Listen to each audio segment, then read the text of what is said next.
Morning, magandang umaga Ted, magandang umaga DJ Chacha. Maraming salamat po sa panahon ngayong umaga, Salamat. attorney. Opo. Attorney, ito po muna, no? Sa report nga ng ARTA, LTO at SSS ang kabilang po sa pinakamaraming reklamo mula sa mga kababayan natin sa unang quarter pa lang po yan ng taon. Ano bang dapat maintindihan dito ng publiko? Ang ibig sabihin po ba nito, sila yung may pinakamalalang serbisyo o sila po ang may pinakamataas na volume ng transactions kaya ganito po ang naging datos? Related po ito. Unang-una, sila po yung maraming volume of transactions. Number two, sila rin po yung may pinakamaraming reklamo tungkol sa kanilang serbisyo publiko. So pareho, dalawa po yun, natumbok nila. Ano daw pong pinaka-common na reklamo? Unahin po muna natin sa LTO and then sa SSS.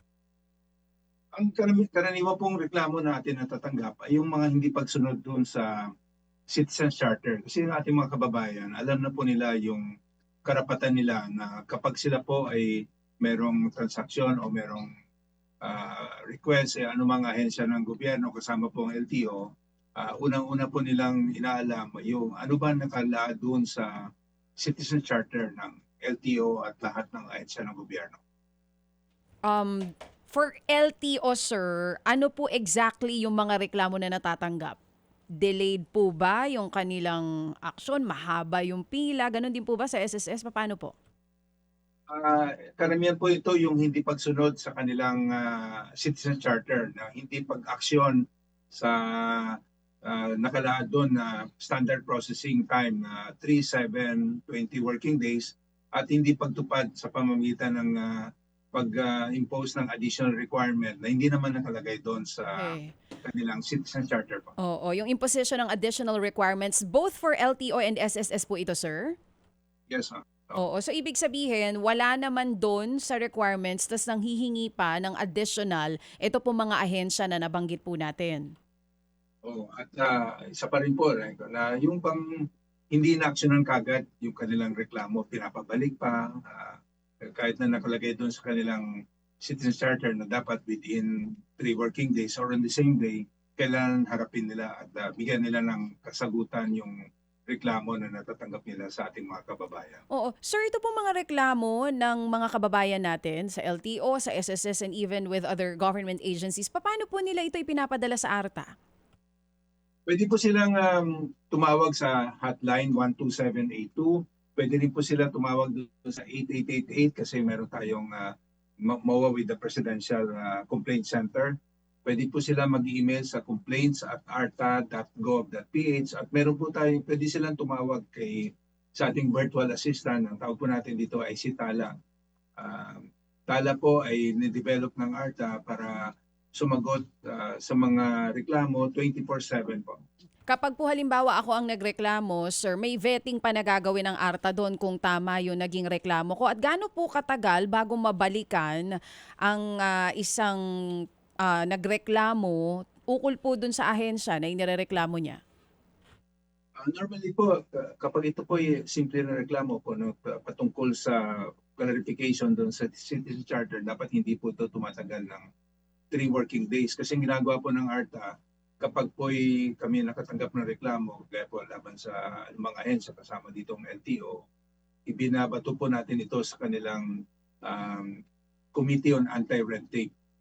At ang Committee on Anti-Red na napakalawak po ng ating mandato, hindi natin mag-cover yung buong Pilipinas. Mhm. Bilang paraan po na mabilis ang aksyon, lahat po ng ahensya ng gobyerno ay kailangan merong active and operating na Committee on Anti-Red Tape. At doon po, pag naibato natin yung reklamo o concern, dapat action na nila kagad to. At nangyayari naman po, in-action na naman kagad to.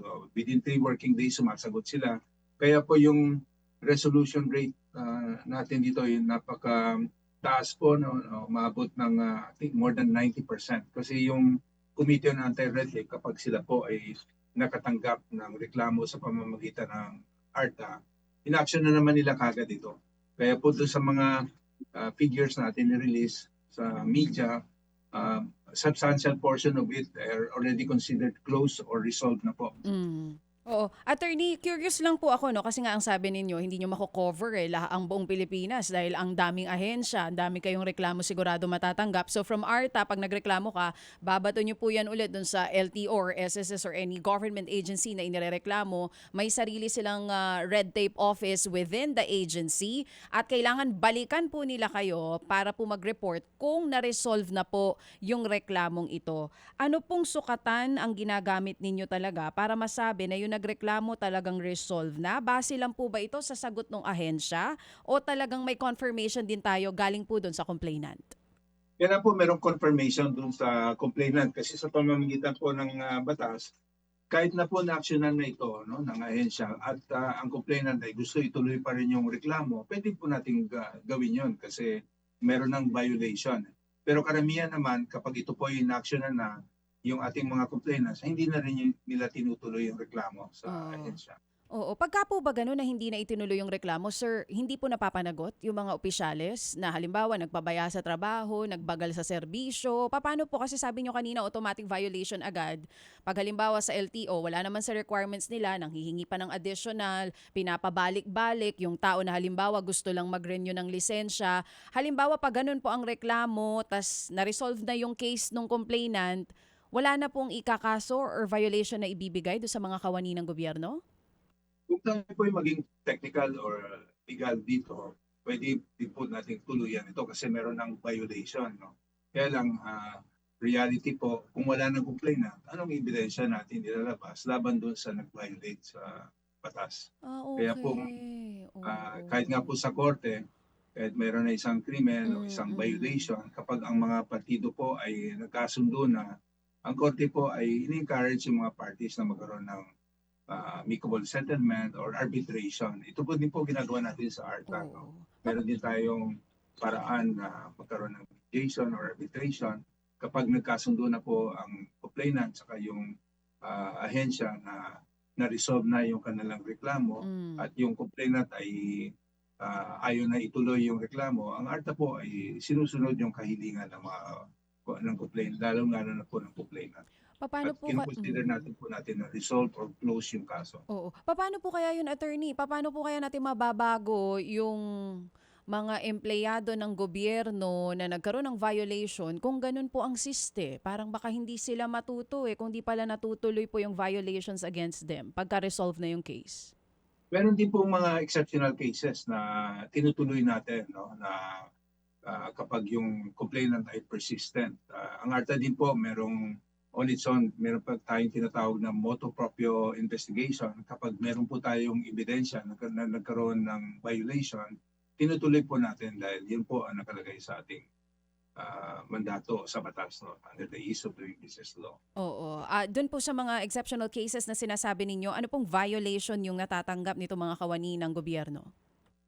Pag may involvement po yung fixer no o kaya ay hindi na-actionan within the standard processing time po ay tinuloy. Kaya nga po nung last year meron po tayong tatlong conviction no against employees of the LTO involving violation of the prohibition against fixing. So tatlo po ang taga LTO ang nagkaroon tayo ng conviction last year. Yun po ay nagpapatunay na po na yung ARTA ay porsigido na ipatupad yung ating batas para po ang ating mga kawani at opisyal ng gobyerno ay sundin po ang batas. Kaya kami nga po dito sa Anti-Red Tape Authority, very particular po kami sa deadline, very particular po kami sa violation. No? So kapag meron talagang ebidensya at lalong-lalo na po ang complainant ay gustong ituloy. At meron po tayong mga ganong experiences. Kahit alam mo, na-actionan na yung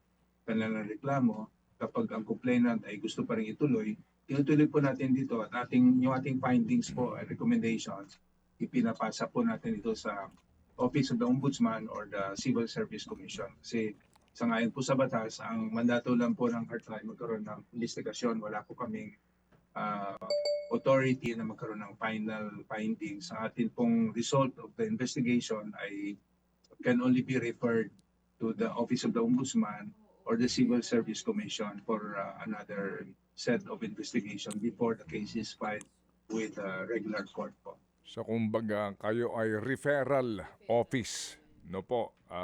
Kung sakasakali na meron na ho kayong findings sa reklamo po ng isang mamamayan. Attorney, hindi lang naman po LTO, di po ba, ang nasa listahan po ninyo. 10 ito na top agencies nga na inireklamo. Sa BIR po, oo, sa Food and Drug Administration, pangalawa at pangatlo, usually po ano ang kanilang reklamo? Pero hindi po para sa LTO din, yung hindi na-actionan yung aplikasyon within that standard processing time na nakalagay sa kanilang citizen charter, kaya po Okay. ng delay ng pag-process ng renewal, Mga renewal, mga papeles na license, hinihingi. Opo. So, registration. kumbaga pareho po doon sa Citizen Charter. Opo. May issue ho ba ng corruption dito? May issue po ba ng mga hindi meron kang aplikasyon, halimbawa sa Food and Drug Administration, no, yung mga kaukulang permits sa BIR, ganun din po, no? Ano ho ba ito? Meron bang report din ng nanghihingi ng pera mga empleyado, kawani? Yung pag sinasabi po nating red tape, may karugtong po to, no? Sabi nga magkapatid, pag may red tape, may parang merong korupsyon. Pero sa ating pong experience, pag merong issue of corruption, ibinabato po natin kaagad dito sa Office of the Ombudsman kasi wala pong mandato ang ARTA na mag-imbestiga patungkol sa violation ng korupsyon.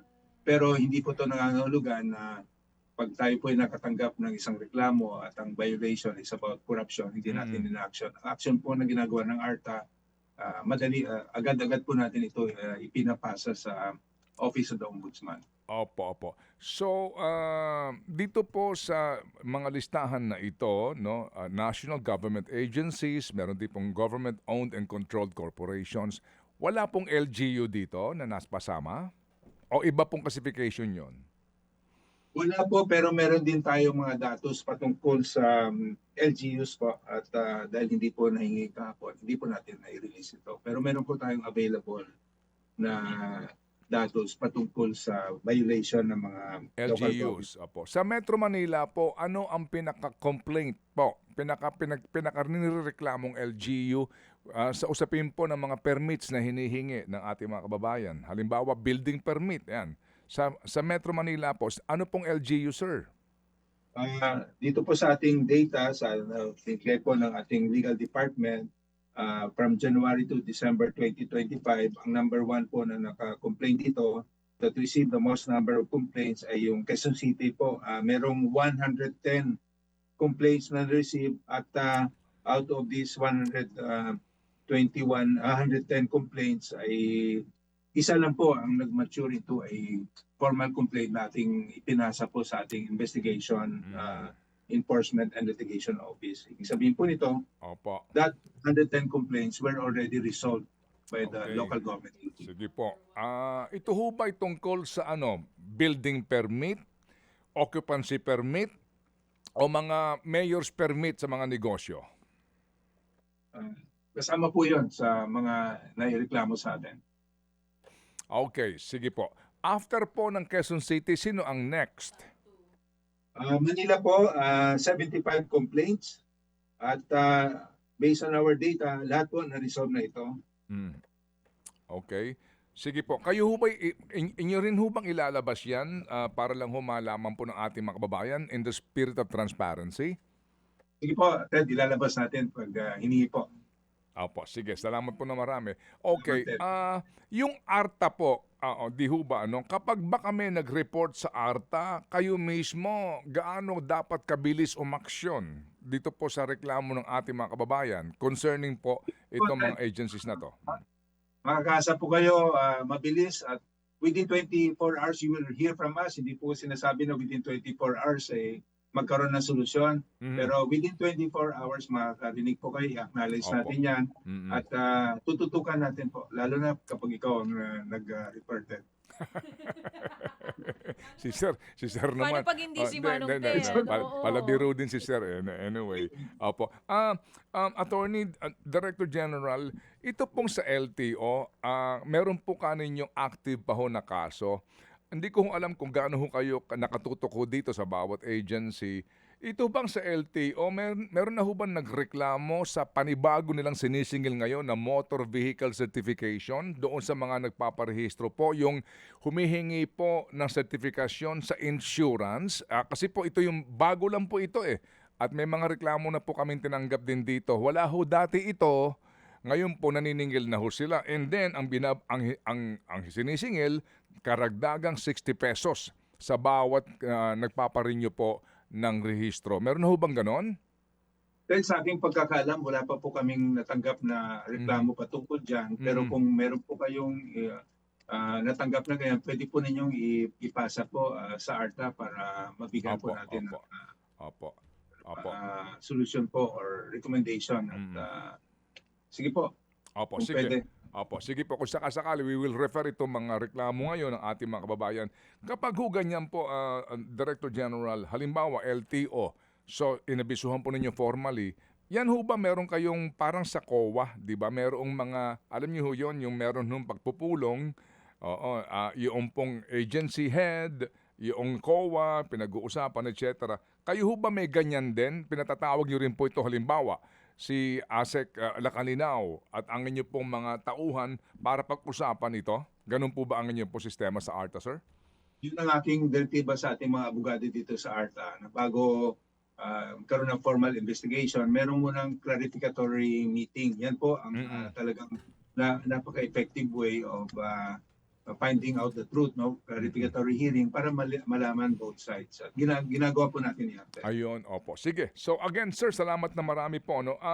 Ito ho bang ARTA so far ngayon, sir? Nabuo na ba ang inyong opisina? As in, you have the necessary manpower and technical capabilities po. Meron na ho ba kayong gaano ho ngayong gaano ho kalaki o kaliit ang inyong pondo taon-taon at ang inyong tauhan?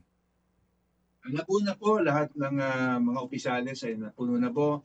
Hindi ko man sinasabi na napakalaki. Ang budget po na binigay sa atin this year ay umigit kumulang mga 500 million pesos lang po. Ang mga kawani po dito ay numbering about 240 plantilla position holders at sinusuportahan po ito ng mga contract of service employees ng about 200.